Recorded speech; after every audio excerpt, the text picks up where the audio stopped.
Actually, I'm kind of nervous. My stomach, you get that little excitement, I guess you call it. I'm actually probably more nervous just to get there and be there in the right parking spot and have all my bike ready to go. Get ready to run out here at Gorgeous Bay, Tracktown, USA. It's nice to do an event that is a different course than the rides I do every day.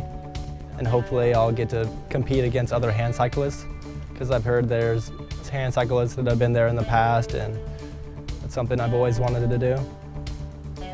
One of my biggest goals is to do a Boston qualifying marathon in under 2 hours. That's one of the biggest marathons in the world, and that has, I guess, like 30 hand cyclists, and they all have to go there with a qualifying time at a qualifying marathon, which the Eugene Marathon is qualifying. To do a marathon in under 2 hours, your average speed has to be over 13.1 miles an hour. All right, folks, this is your final call to get into your assigned corral right now. We're here to send off our 2018 Eugene Marathon and half participants. So let's hear it for our wheelchair participants.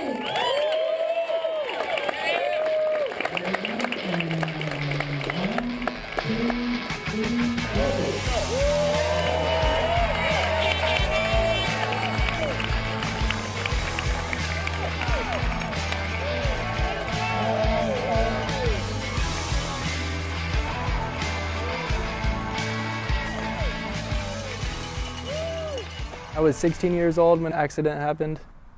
We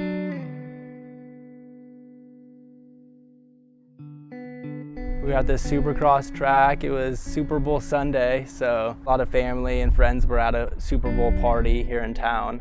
The boys really wanted to go riding up in Portland. They had an indoor arena track, and my ex-husband rode, so he took the boys up to that. Me, my dad, and brother went together and met friends down there. So we were up there and everything was going just right. Everybody rode the first round for like 40 minutes or so. I remember before I even got on my dirt bike that day, I was just nervous because I had never ridden on the Supercross track. It was just really weird because I can't remember exactly where we were at during the game, if it was halftime, if it was the third quarter, and this is really hard to explain because unless you experience it, it just seems like words.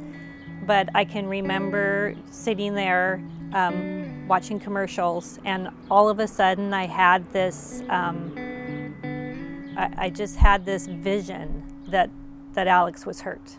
I was going around the corner and I hit something. It hit like a rut or a bump, and I hit the jump long, and I was in the air, and I remember it was not going to be good, and I actually blacked out from when I was in the air. And in the second round, Alex crashed. He just didn't get up. The next thing I remember was I was on my back, and I had a punctured lung and broken ribs in my back, and I obviously couldn't feel my legs either, but I wasn't worried about my legs at that point because I was just worried about getting another breath. And I just couldn't breathe, and I just thought I was gonna die right there.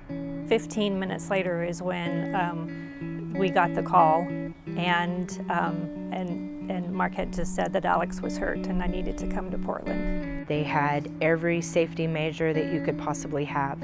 Alex and Andrew had the best gear that money could buy. Mark is a safety fanatic, and he never would do any type of extreme sports without making sure that his children were safe and that he was safe.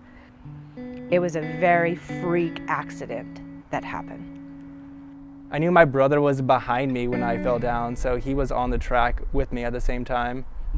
What they said is I went long on the jump, and then my head it's like diving into a swimming pool. Like my head dove right into the face of another jump.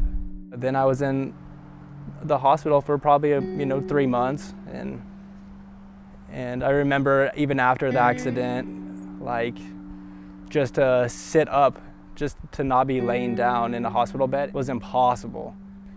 And everyone was there every weekend, every day. My mom and dad were just living there with me. I remember one of the hardest days was my uncle coming into the hospital room.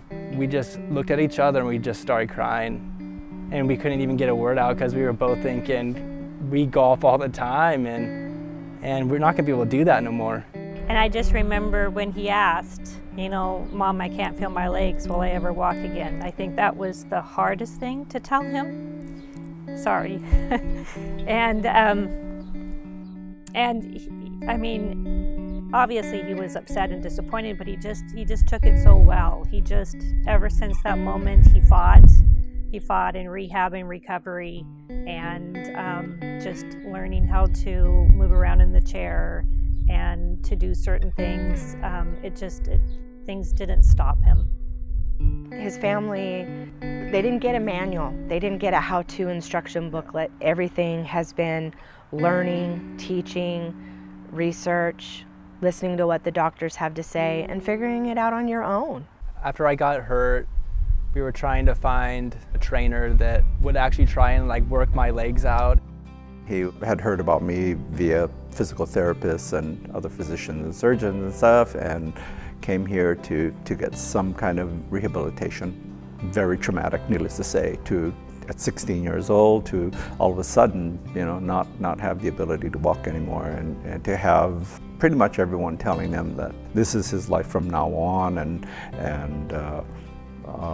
that he would never be able to pretty much do anything again.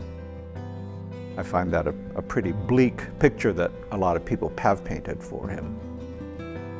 So I decided that I'd paint a different picture.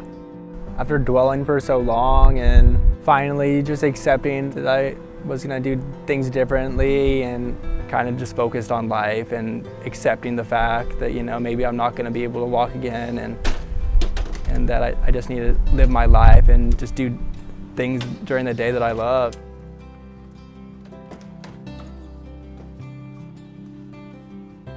The first thing I actually wanted him to do more than anything was, one, beat the depression, and two, stand up, and which was something that he was told he would never do again. And so we did. Needless to say, we did all that.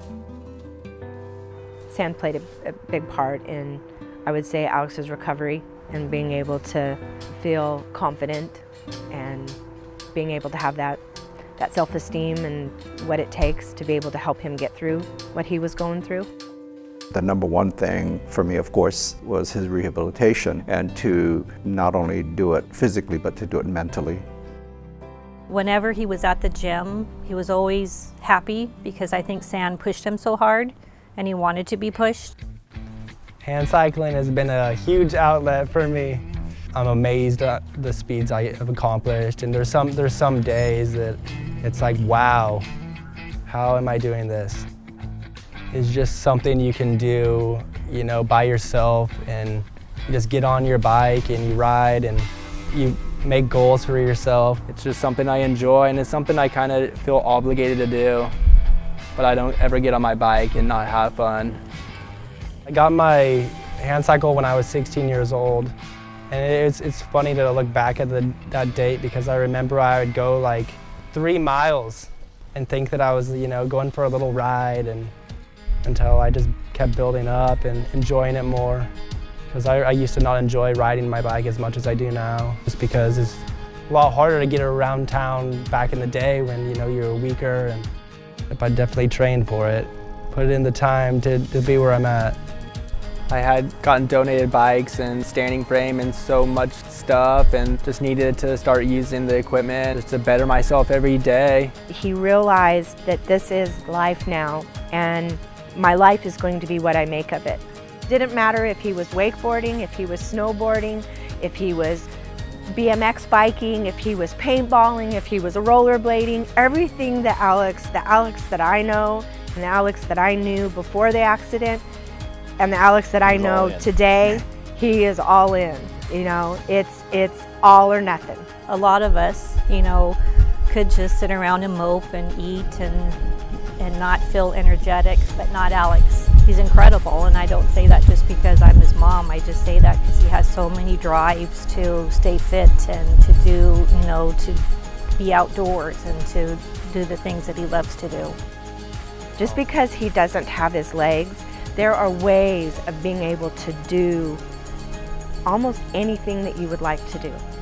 He is putting on the miles like you wouldn't believe. And that is his escape. It's the way he can relieve stress.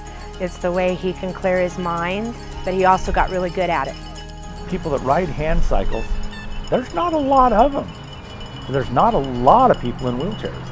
And which ones choose to ride hand cycles, that's just a few. Yeah, it'd be just really cool if someone else came and rode in it, you know, so you had somebody to have competition with. His competition all year long is the clock.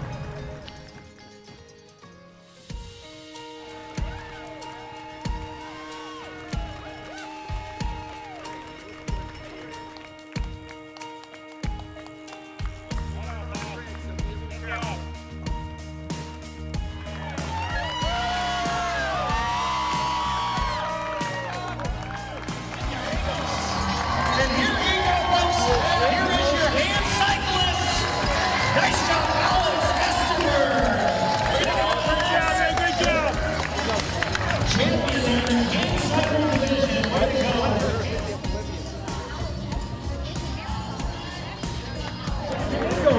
The weather was great. We thought it was going to rain on us all day, and it didn't. By time, I feel great about it. Like I said, I came here to get it under 2 hours.